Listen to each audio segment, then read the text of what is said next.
Hello everyone, and welcome to this Brotherhood of St Laurence webinar today. Firstly, I would like to acknowledge the traditional owners of the lands where I live and work, the Wurundjeri people of the Kulin Nation, and pay my respects to elders past, present and emerging. I would also like to acknowledge the traditional owners of where you're all joining us from today. My name is Natalie Payne and I'm with ANZ. Over the past 15 months, ANZ Tony Nicholson Research Fellow Dr. Emily Porter has been examining the impacts of the pandemic on the financial wellbeing of low income and vulnerable groups.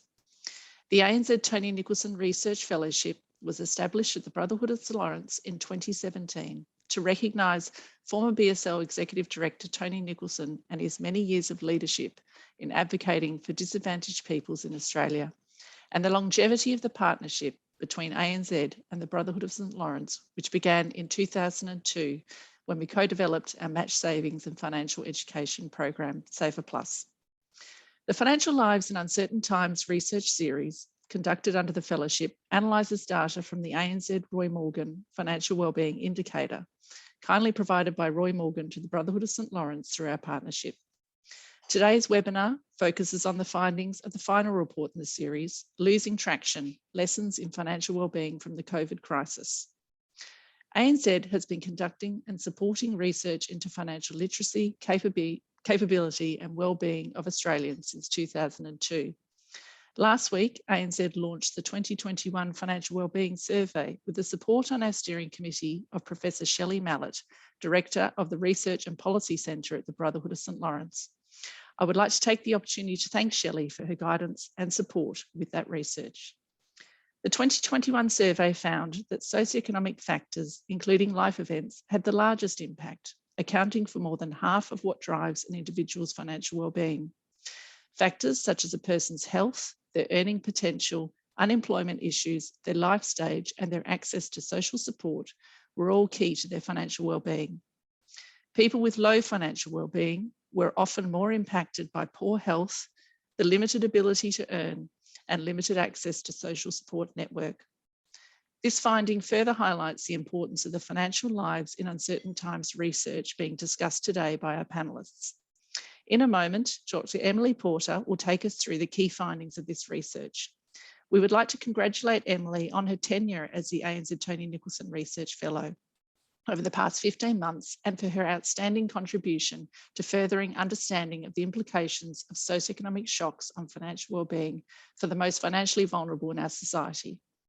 I will now hand over to Dr. Dina Bowman, Principal Research Fellow of Work and Economic Security at the Brotherhood of St Laurence, who will take us through some of the housekeeping for today's webinar and introduce our panellists. Over to you, Dina.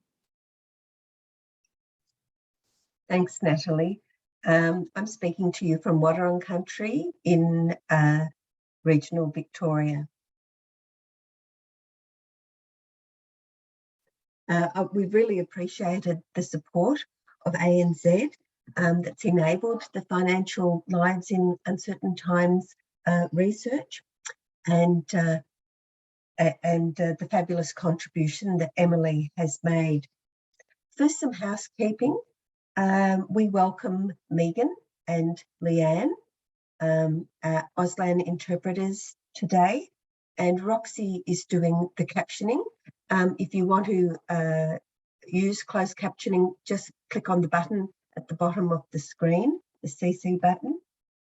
We have a Q&A facility, so if you would like to ask a question, just pop it down in the Q&A box in the section, and we'll hopefully get to it at the end of the panel discussion. And please, if you're using Twitter, please use the hashtag Losing Traction. We've also got the chat feature where you can,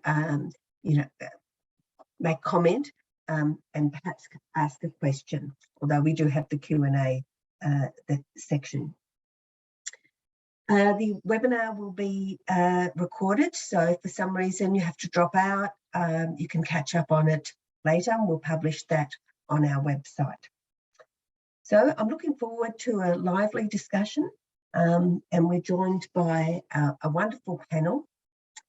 First, I'd like to introduce Fiona Guthrie, who's the Chief Executive of the Financial Counselling Association, Dan Nahum, who's an economist from the Centre for the Future of Work,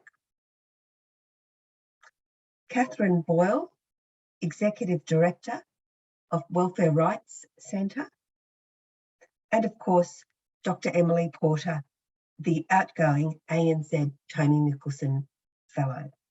I'll hand over to Emily now for a brief overview of the findings. Thanks, Natalie and Dina. I'm speaking to you today from Wurundjeri land about the Financial Lives in Uncertain Times project. I'm going to go over some of the key findings we've found over the past 15 months. So this project has investigated financial wellbeing during the COVID crisis to understand how vulnerable groups were impacted by a shock like COVID and how the role of government support provided a buffer to these impacts for these groups. So why are people on low incomes more vulnerable in a crisis? So most people on low or irregular incomes don't have anything left over at the end of the week to build savings over the longer term, particularly with cost of living and house prices. This means that when unexpected expenses arise or a crisis like COVID happens, people on low incomes are not likely to have a savings buffer to fall back on to sort of cushion the impact of those large expenses or shocks. Without these savings buffer, even relatively minor shocks like losing a shift at work or getting sick can mean really tough choices like having to choose between whether you eat or pay rent, or whether you take on debt or afterpay just to pay for the basics, as we've heard that many people did during COVID.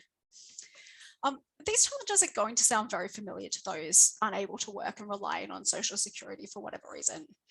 Working age payments in Australia in particular are now well below the poverty line. And over the past few decades, public protections have been increasingly weakened so that payment levels are now really inadequate to deal with current living costs and increasingly conditional. But low-income workers are also impacted. Trends like increasingly insecure work, low wage growth, and increasing costs of housing mean that more wage workers are struggling to build a savings buffer, also leaving them at risk of a shock. All this means that people on low incomes, for people on low incomes, any shock or unexpected expense can make it easy to lose traction and really get stuck into a downward spiral of financial stress, as our diagram there shows. And we know from the research that many entered the crisis financially vulnerable, with financial wellbeing scores for vulnerable groups such as single parents, those on unemployment benefits, those on disability support pension, and low-income workers entered the crisis well below the Australian average in terms of financial wellbeing. And this left these groups really exposed to shocks like the COVID crisis. Income support recipients entered the crisis with particularly low financial wellbeing, and single parents that weren't in work were the furthest behind, with their ability just to meet everyday commitments 43% behind the Australian average. Despite this weak starting position, those relying on social security actually got a break from poverty during the 2020 peak of the crisis, and we saw their financial wellbeing actually improve. And this occurred thanks to the life-changing coronavirus supplement that was provided by the government at the start of the COVID pandemic. The extra $550 a fortnight provided a real lifeline to those on job seeker and parenting payments. And from our data, we saw that for unemployed workers likely to be receiving the job seeker payment, they reported a 10% improvement in ability to meet everyday commitments like paying bills and paying for groceries, even as the crisis left many more unemployed for the first time and likely to be facing a severe financial shock. Pensioners, including those on the disability support pension, received lump sum payments through the economic support payments. And we saw from our financial wellbeing data that that led to a 14% improvement in ability to meet commitments for DSP recipients. Unfortunately, these gains were short-lived, as the gradual removal of support from September 2020 pushed recipients back into poverty. And this resulted in a really sharp decline that we saw in the data in terms of just the ability to meet everyday commitments over the period. So for unemployed workers likely to be on job seeker, we saw a 19% decline in their ability to meet commitments. We also saw their resilience fall by a sharp 14% as people became more reliant on savings and started to use up whatever nest egg they did have for those that did have savings. Ability to meet everyday commitments also fell by 16% for single parents not in work. And this group also reported a 9 percentage point fall in the proportion with any superannuation. So this means a really financially vulnerable group are likely to be much more financially vulnerable in the long term due to COVID, as this group already struggles to have enough to retire on. And you've had a lot just clear out whatever superannuation they did have. Disability support pensioners, as the economic support payments were removed, also reported a 15% fall in meeting commitments. And these scores were observed when partial payments were still there. So it really shows the inadequacy of current payment levels in supporting people who faced a shock. Our findings also showed that low-income workers really bore the brunt of the crisis, and that's likely to leave long-term financial scars for this group. Employment impacts for this group were concentrated among low-income workers. So 52% of workers in the bottom 20% of households by income reported losing work hours or losing income or employment, compared to just 28% for workers in the top 60%. And the reason for this is that lower income workers are more likely to be employed in insecure or part-time work. And that means they have less protection during a crisis when demand drops off, and less leave entitlements and leave and other entitlements to fall back on. Also, many low-income workers are employed casually or through labour hire arrangements, which means they're also more likely to have been ineligible for JobKeeper payments. So this kind of loss of work and lack of support unsurprisingly meant that they had a 19% decline in ability to meet commitments compared to the pre-COVID period. And interestingly, we didn't see any improvement even after the economy started to open up over the period of October 2020 to March 2021, as people were starting to go back to work. So as we're again opening up, we can expect that there might be a bit of a long-term lag for these groups. So to deal with these challenges, male workers in the bottom 20% of households reported an 18 percentage point increase in debt. And that left 58% with loans or credit card debt, which is going to be very hard to pay off for a group with low income and particularly with the low wage growth we've been seeing. So in contrast, women in the same group reported a 5 percentage point increase in debt compared to the pre-COVID period, still leaving a very substantial 48% with loans or credit card debt. This group also reported a net 7 percentage point decline in those with any superannuation. As we only had information on whether an individual had any superannuation at all, this is likely to understate the overall number of people that were affected that withdrew part of their super. So these findings suggest that the impact of the crisis will be very long term. So as we recover and open up again after the last wave of the crisis, it's important to think that building back super balances and paying down debt is likely to be a long process, particularly with low wage growth and increasing insecure and part-time work. The emergence of the Omicron variant has also shown that the crisis isn't over yet, unfortunately. And with increasing risk from climate change and global instability, we really need to build a resilient society that supports people from risks and protects people in a crisis. So thank you to everyone. I'll now hand over to our panel to get their insights on this work. Thanks, Emily, for that overview of our research findings. So yes, let's start talking about what this means more broadly. First to Catherine. The first wave of COVID and the resulting policy responses, including the coronavirus supplement, acted as a natural experiment, showing that simply increasing income can address poverty because poverty rates fell. So can you reflect on how this affected people who are relying on or applying for social security? Yeah, thanks, Dina, and thanks, Emily, for giving that overview. I was going to mention many of the things that improvements that we saw during the first lockdown, and it's interesting to compare the two different lockdowns and the two different policy settings. And yeah, and that it was I guess a kind of a natural experiment about different ways of doing policy. I guess that my first sort of impression, at least from the lockdown, was what our social security system could look like if we actually made it a genuine safety net for all. There were so many improvements, not just in the rate. I mean, that additional coronavirus supplement was so important and really did lift so many people out of poverty. But there were also other changes to the social security system which really, really made a difference. For example, waiting periods were waived. So the newly arrived residents waiting period, that's for new migrants. They normally have to wait these days up to 4 years to get a payment. That was waived. The ordinary waiting period was waived. That's a period of 1 week.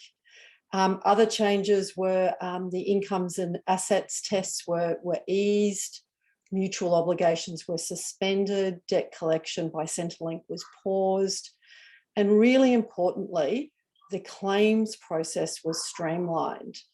So during the first lockdown, we did see an increase in demand from some kinds of clients, and I'll get to that. But we also saw a dramatic decrease in some issues because of these changes. Obviously, a lot of people were now no longer desperate for a payment. So clients don't tend to contact us because they're needing income support in the sense that they need access to food vouchers or anything like that. We refer people out. So we're helping people who, for whatever reason, haven't been able to access a Centrelink payment because they've been rejected. But we did see that people were not as desperate when they called us, financially desperate. And we also saw a drop-off in the number of people who were experiencing, I can't describe it any other way, Centrelink stuff up when they're trying to apply for a payment, where they're just taking weeks, the system's crashing. There was just a real streamlining and real resourcing from Centrelink of their frontline workers to actually process the payments. So people were getting on pretty quickly, and that was the same with the most recent lockdown. So really, it was quite amazing to see. Also, the other change was the making childcare free for people as well. So it gave us a glimpse of what it could look like, and also that it can be done. We can actually make these changes and support people properly. So it was a time of great excitement that we could see what our social security system could actually do for people. But not everyone benefited from these changes, and there were some really glaring omissions in the changes that were made. For example, the many students and people on temporary visas, they weren't given access to a payment. So while many ended up going home, some were stuck here in Australia, and basically some of our universities were turned into soup kitchens to try and support these students because they just had no work and no access to social security. And also what the other change we saw was that people on pensions were not given access to the coronavirus supplement. And particularly for people on disability support pension, there was a real fear that they would cancel their pension, go onto Job Seeker in order to access the higher rate, because even though the DSP is at a higher rate than Job Seeker, it's still very low. So there was a real incentive there. And as many people would know, qualifying for DSP is very, very difficult. So it's not just a case of people switching payments and switching back. They have to reapply for DSP. So we actually conducted an information campaign to try and alert people to those dangers about the switch. And we believe we were largely successful, and that not many people made those switch and they hung on to their DSP payments, which is a real relief, because once that coronavirus supplement was lifted, and once the mutual obligations were reintroduced, you didn't want people who have disabilities being on the lower rate and subject to those really onerous, sometimes punishing mutual obligation requirements. But there was another really, really glaring omission, and this is the last lockdown. It's different this lockdown. People who are subject to compensation preclusion periods, that is a kind of waiting period, that waiting period was not waived during the first lockdown. So this meant that people who have received compensation, say for a car accident, who are precluded because they've been compensated for lost income, they're precluded from receiving any kind of Centrelink payment for years, sometimes decades. Now, that group, we've always had them coming to us, but that group, that spiked. Now, it spiked because those people, in order to survive while they're prevented from receiving a Centrelink payment, they get bits and pieces of casual work where they can, or importantly, rely on friends and family members whose work dried up during the lockdown. So those intermittent earnings or the social support that they had dried up during that period. And we saw an enormous increase from those people contacting us, trying to access a Centrelink payment. And that was something that was well within the government's control, and they never implemented that. And we're still dealing with the fallout from that now. The big change now with the current lockdown is was the introduction of the COVID-19 disaster payment, completely different payment. Okay, it's not even a Centrelink payment. It doesn't come under the Social Security Act. It's a kind of a grant. And that was available far more widely than the coronavirus supplement. So people who had intermittent work could access that payment if they'd lost work during the lockdown or due to the lockdown, and their family members could access that payment. So those people weren't affected, and we didn't see the spike during that period. But because it's not a Centrelink payment, it's not subject to the Social Security Act with the usual checks and balances that go with that. So we have no idea if and how debts are going to be raised, and if that debts are raised, how our clients are going to enforce their right, because the waiver provisions under the Social Security Act, as far as we can see, do not apply. So that vulnerable people might be stuck with those debts. So there's a big unknown there. We still don't know what's going to happen there. The other thing that we've seen is it's been well reported that there's been an increase in domestic violence, mental health issues during the lockdowns. That's meant that our clients have presented with greater complexity, which has made assisting them with their Centrelink issue more challenging, and has meant that there are sort of more onerous evidential requirements to prove their circumstances in order to get on payment, challenge a debt, challenge a cancellation, that kind of thing. And I think that we're really beginning to see that wash through the system, that complexity and the impact that it's having on our clients and our ability to help our clients. But just in summary, I wanted to say that it has been, purely from a lawyer's perspective, a fascinating period in social security law. And I really would like to see that this opens up the chance for change, but we will get to that later in the panel discussion. Thanks. Thanks, Catherine. It's certainly, you certainly highlighted some of the complex impacts of the responses to the pandemic, some positive, some not so positive. But as you say, we'll highlight some of what we think needs to change later in the discussion. Turning to you now, Dan, as you're focusing on the future of work, many have said that the pandemic has exposed existing inequalities in the labour market. What are your thoughts, and what do you think the impacts have been and will be in the longer term? Thank you. Yes, I think it's exacerbated existing inequalities and bifurcations in the labour market, things that existed prior to COVID, but COVID certainly made worse. And one of those bifurcations that we're seeing is the exposure of a group of workers to overwork and another one to underwork.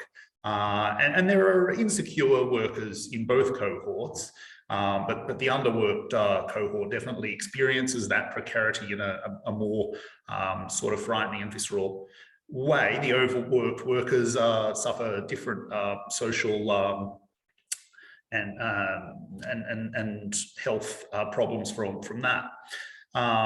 So I think what we're seeing is that a problem with the Australian labour market is that it's not effectively matching work that needs doing with workers or prospective workers who want to do it. And of course that impacts on people's finances, their ability to plan and save, and of course housing security and insecurity, of course. This is not just amongst the casually employed.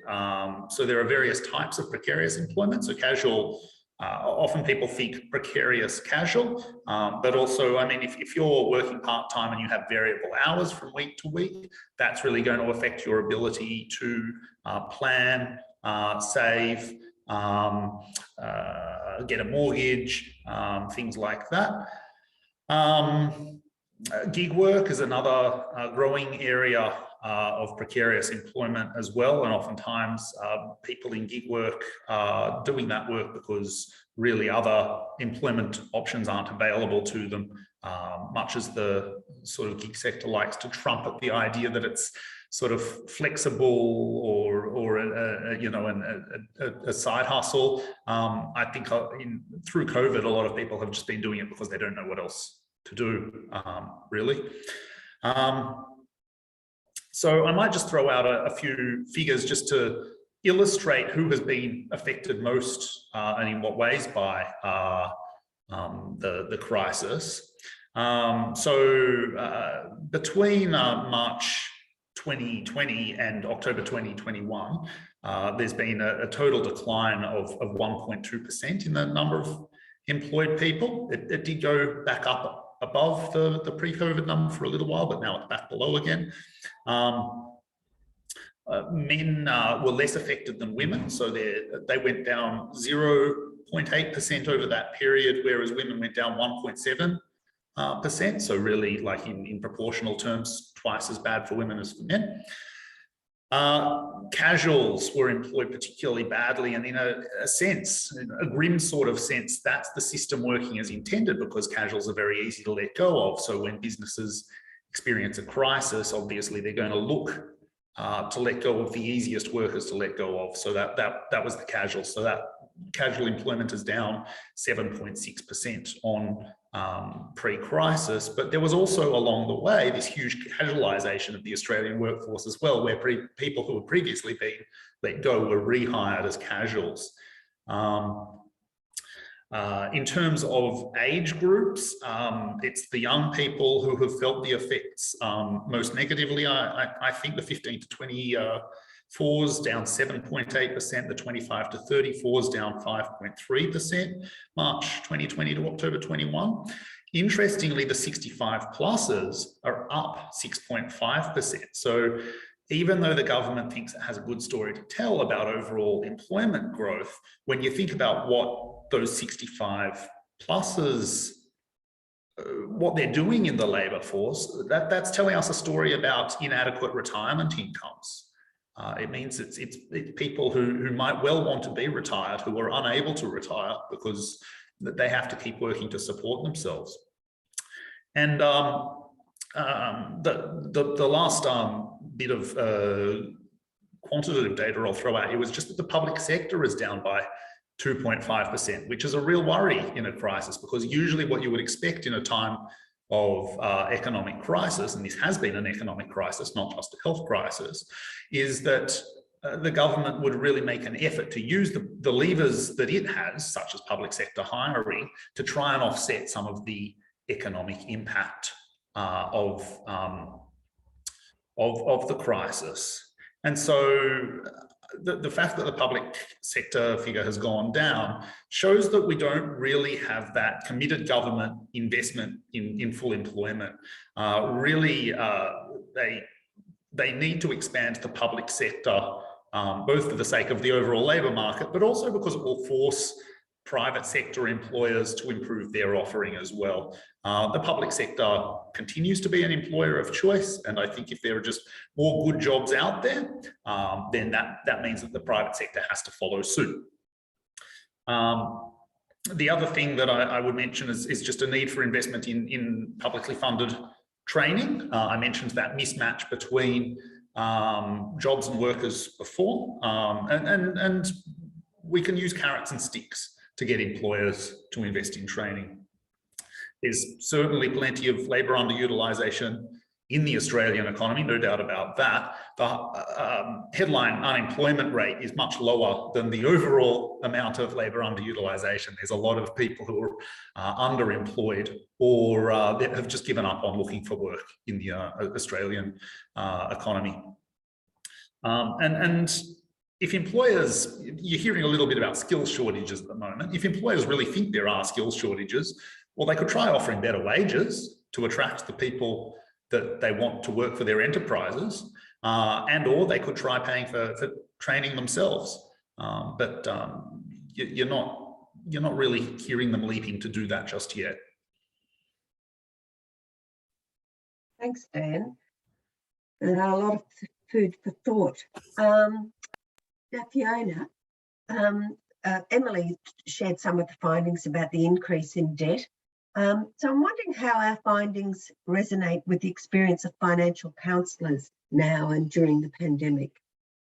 Thanks, Dina. And I also wanted to thank Emily and the Brotherhood for this really important research, because it's a big sample size, it's quotable, it tells us what's really happening.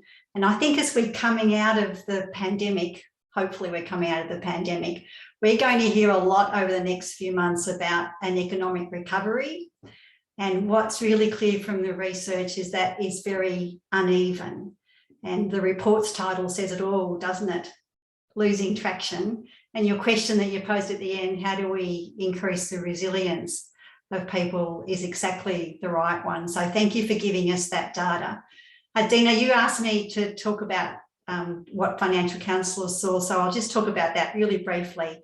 And then what are some of the lessons for that? So Emily, in your research, you talked about how debt levels increased. That wasn't what we saw in financial counselling at the start of the pandemic. In fact, we thought demand would do this. What happened was the demand for financial counselling did that, much to our surprise initially. But of course, when you thought about it, it was obvious why, and Catherine and Dan have gone through some of those reasons already. People were given enough money. And of course, as that all comes back, it just goes back to basic maths. As those supports are removed, we're going to see a similar reduction. So we know overall in the Australian economy that what people did with that money was quite sensible. They increased their savings, they paid down debt. We did see a big increase in online gambling. Australia is one of the countries that didn't do anything about gambling during the pandemic. Other countries put in restrictions.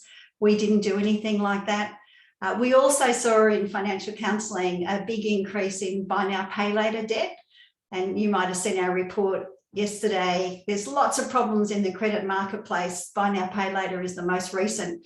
And because it's a new shiny fintech, it got a lot of media, which is really good. So we saw that. We also saw a relatively new client group coming to financial counselling who may not have had to seek our services before. People are highly stressed. Some of the things that you've spoken about, increases in family violence and things like that. But it's good that our services were there and we were able to provide that assistance. And so really briefly, what did we learn from that? Well, I think some pretty obvious things. We learned you can fix homelessness by giving people housing. We learned you can fix financial stress by giving people enough money to live on. Who knew? Who knew?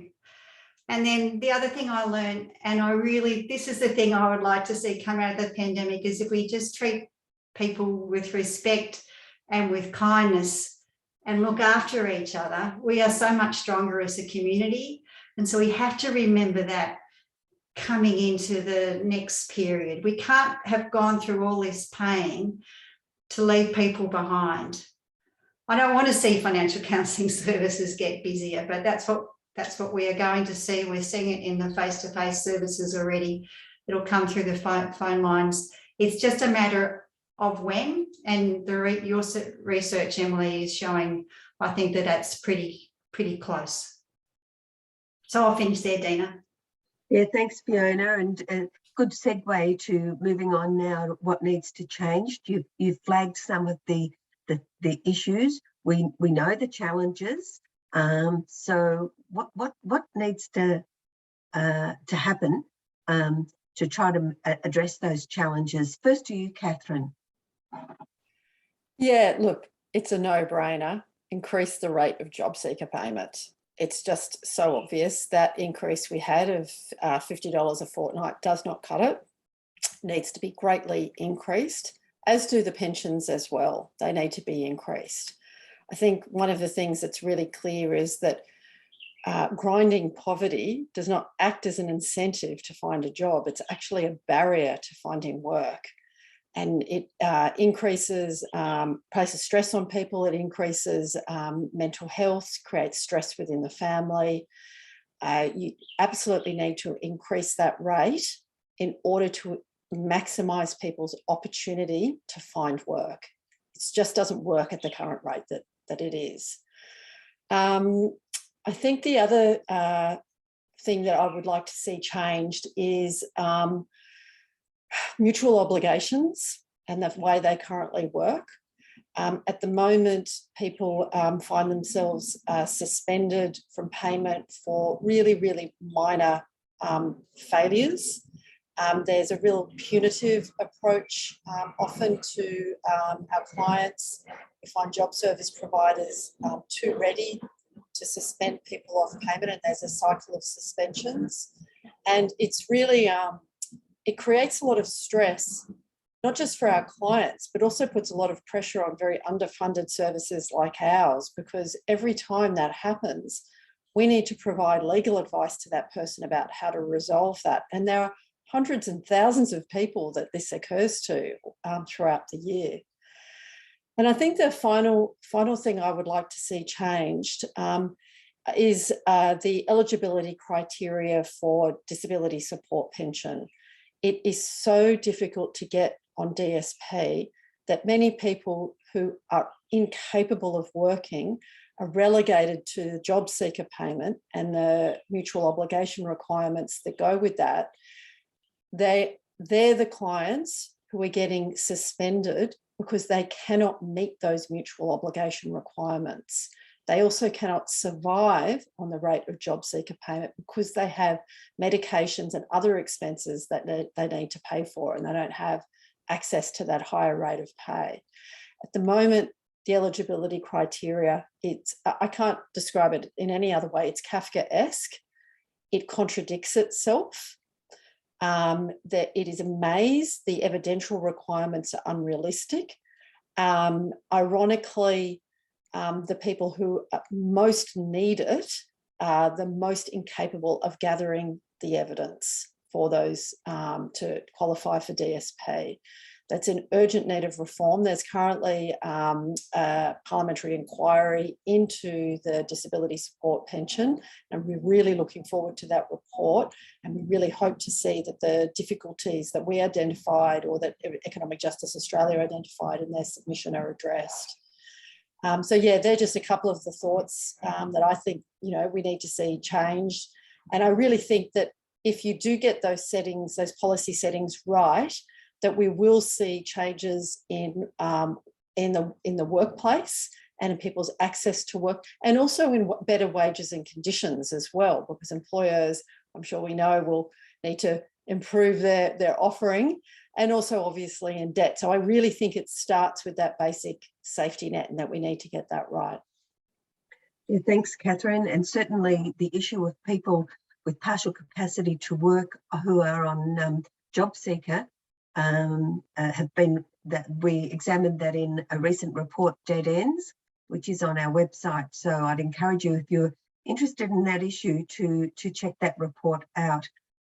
because, as Catherine said, it's a terrible circumstance with people who are not well enough to work, but they're stuck on JobSeeker. So, Fiona, you kind of flagged some of the issues of what you think needs to change. Got any other comments that you'd like to make? Yes, I think in the community sector, we've been really clear about what needs to change, and we've been saying the same things for a long time. So Catherine's so right. Adequate income. We learned through the pandemic we need to have a full employment goal for the economy again, not allow a group of people to bear the brunt of unemployment to keep wages low for others. And in my world, in financial counselling, we need to have a marketplace that makes sure that products are not predatory and put people in a worse financial position. We know all that stuff, and we do a really good job of talking about it and saying and making our case.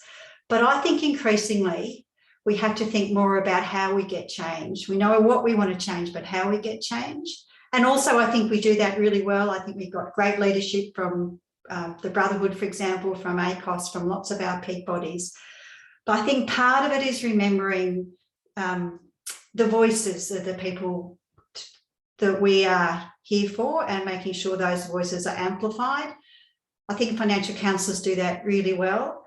And I just wanted to read you a couple, just because I want us to remind ourselves that this is what changes people's hearts and minds. Facts are really important, data is really important, but it's human connection and it's relationships that make the difference. And these, I just came across these because I'm preparing a briefing about the National Debt Helpline, and we have a chat service. So here's some of the chats that came through in the most recent weeks that are out of hours, so we couldn't answer them, and they would have hopefully rung back the next day. My brother has cancer and is terminal. I cannot receive any government benefits or work as I care for him.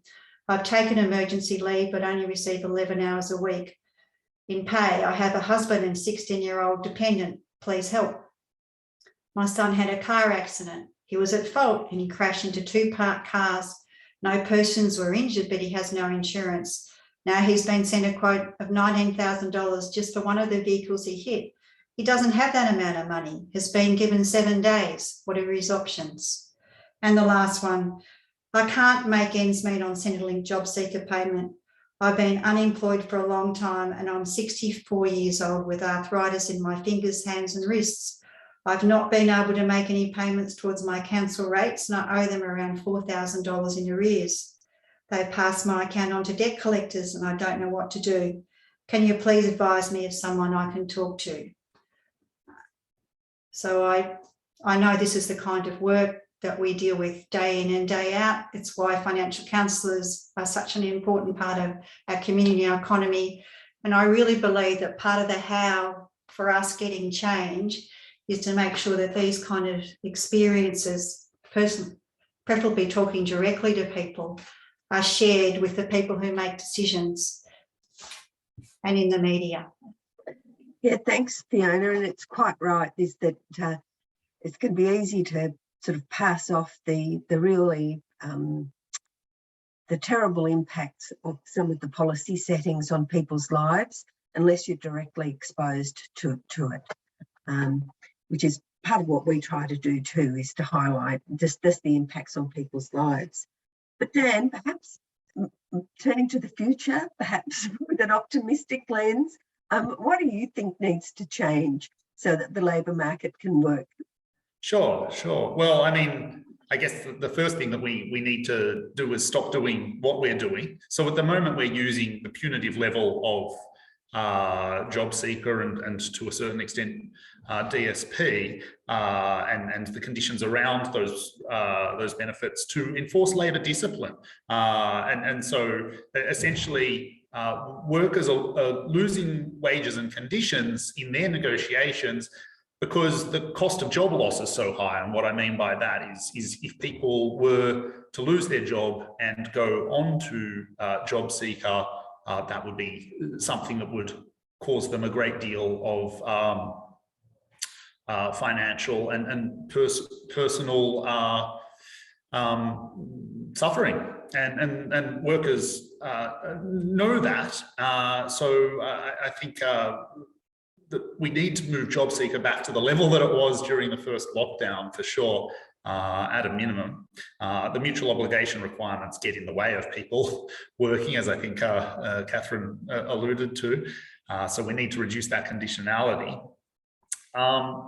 Casual work should only be used where there's actually a demand for casual work, when there's something intrinsically seasonal about or temporary about the way that the work is being used. And at the moment, unfortunately, once again, we're shifting the dial the wrong direction on that. The recent amendments to the Fair Work Act allow employers to define casuals any way they want to, anyway, even for jobs that appear to have permanent characteristics. If employers say it's a casual job, it's a casual job. So again, it's an instance of we need to stop doing what we're doing and start doing the opposite. So we need to put some rights and definitions around casual work that really make it clearer what it is and what it's not. So raising JobSeeker and the DSP will floor worker power, reducing that cost of job loss.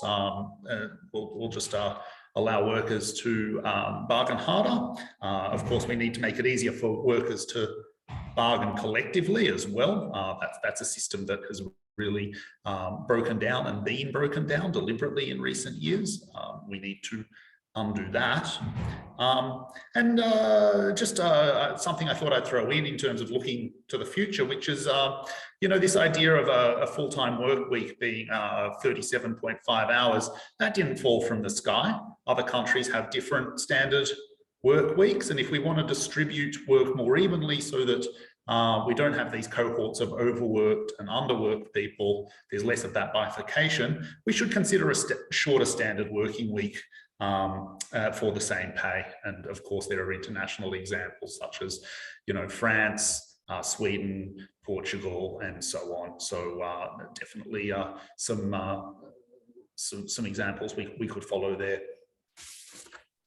Thanks, Dan. We've got some time now for some questions. And I'll just ask the question, and anyone who feels that they can respond to it, just have a go.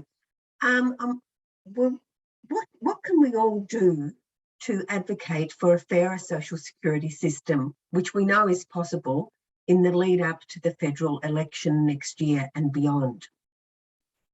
Anyone like to answer that one? I guess this is something I feel very passionate about. Look, I think it's actually talking to your local member, lobbying your local member about that, whatever their political stripe, because I think that most members of parliament on a personal level are actually quite sympathetic to people that do it tough. And particularly if people who are on Centrelink and are experiencing the difficulties, if they can go to their local member and explain to them what it's like to live on that payment. And I think that kind of exposure to people, I think it's a little bit, like what Fiona was saying, people hearing the voices of the people, like not people like me, but the people actually impacted. And I think that maybe people like me have a role to play in encouraging people to contact their local members and share their story and ask that it be improved. But there is one other really important thing, and we've seen this in the climate change space as well, is when business gets on board. And we know business has actually been on board for the increase in the job seeker rate, because even they acknowledge that it's too low. And I think that's where you start to build coalitions and you can actually drive change through the system. Now, that $50 a fortnight rate was not enough. And I think the Raise the Rate for Good campaign needs to be restarted, and we need to start putting more pressure on the increase. And what makes me nervous is that there's going to be a view that because of the amount of spending during the lockdowns and on the pandemic more broadly, that there's going to be a cutback in spending. Now, that is not necessarily the approach that the federal government needs to take. I'm no economist, but cutting back on spending in order to balance the budget again is not necessary, and there needs to be a rethink about that economic approach, because otherwise we're just going to find people being ground into poverty while we face cutbacks in government services and spending. Yeah, thanks, Catherine. Anyone else like to make a comment about? But I suppose that's it's the costs associated with these policies which undermine people's economic security. I think one of the reasons that business was in favour of higher benefits during the first lockdown was because wages are spending power. And if there's wages disappearing from the economy, the business sector, they're conflicted on the issue of wages, of course, because they want to pay fewer wages or less wages themselves, but they also want people in their stores and buying stuff. And so basically they were asking the government to swoop into the rescue there and pump up the spending power in the economy during what they rightly saw as a time of crisis for business. Again, this is a fairly standard response to economic crisis. We've known how to do this since the 1930s. We've been doing this since the 1930s. Prior to COVID, I guess the most recent substantial example of this happening in Australia was the internationally praised response to the global financial crisis. The government does need to step in when we're experiencing an economic crisis with, what's called counter-cyclic economic policy, like pushing the opposite direction from prevailing economic conditions. And I think it's precisely the wrong time to worry about balancing the budget. And it's interesting to see what the government is willing to spend money on versus what it's not. I mean, I can't recall having seen any articles saying, can we afford a new submarine program or something like that? It's just not a question that gets asked of those sorts of programs. Yet when it comes to expenditure for supporting the most needy people in our society, it's the first question that gets asked. So I think we need to be a little bit squarer about why that question is raised. It's a question of priorities. Thanks, Dan. There's one other question about there's quite a few questions. I suppose the public sentiment. There's a question about public sentiment and how can we change public sentiment about people who are on social security. I hear what you say, Catherine and Fiona, about sharing stories, but how do you flip the narrative away from bludgers to show that actually social security, fair and adequate social security, is an investment that enables people who fall on tough times. So how do you, any thoughts on in that regard, Fiona, Catherine, or Emily? Look, I actually feel really optimistic about this. I think the narrative has already changed. I think it changed last year when people saw those queues outside of Centrelink. I mean, that was such a shocking image. And I just feel like so many people were touched by unemployment that I don't think we'll be returning to that anytime soon, that kind of thinking. I think there's a whole lot more understanding. I think that during the lockdowns, when we saw that people were struggling and we saw people reaching out to one another, you know, the food deliveries, that kind of thing, I think there's been a change there. I hope we don't lose that. I hope that politicians don't feel tempted to start to demonise again in order to gain political leverage or I don't know what. So I feel really optimistic about that. And I think that really the question is, how do we maintain that change over time? Because we've seen it. I've seen it. So yeah, I think it's a great development in our culture. And what about you, Fiona? Any thoughts? I thought Catherine's answer to that was really encouraging. I think you just got to keep on saying the same things. There is something in advocacy, having been involved with it for over 30 years, where you just keep on keep on keeping on, and eventually you get there.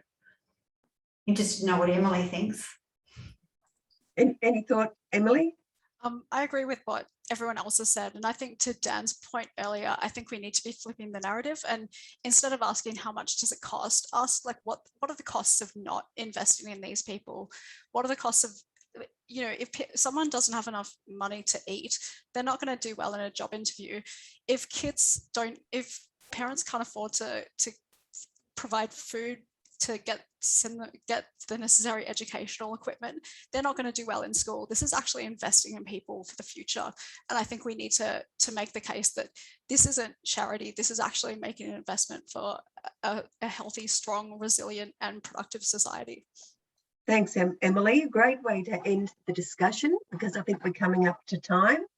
We've had an interesting conversation, and thank you to the panelists and participants. And I suppose, you know, we've looked at the issues, and we know what they are, and we've talked about how to address them.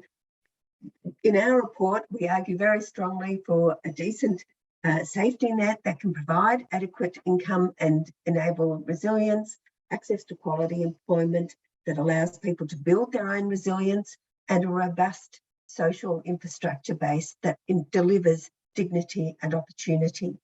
So thanks to everyone, to the panel, to ANZ for supporting the research, and those who have contributed to the discussion. Let's keep the discussion going. You can see the details. We can keep an eye on our research, read our latest report, and thanks so much for the participation.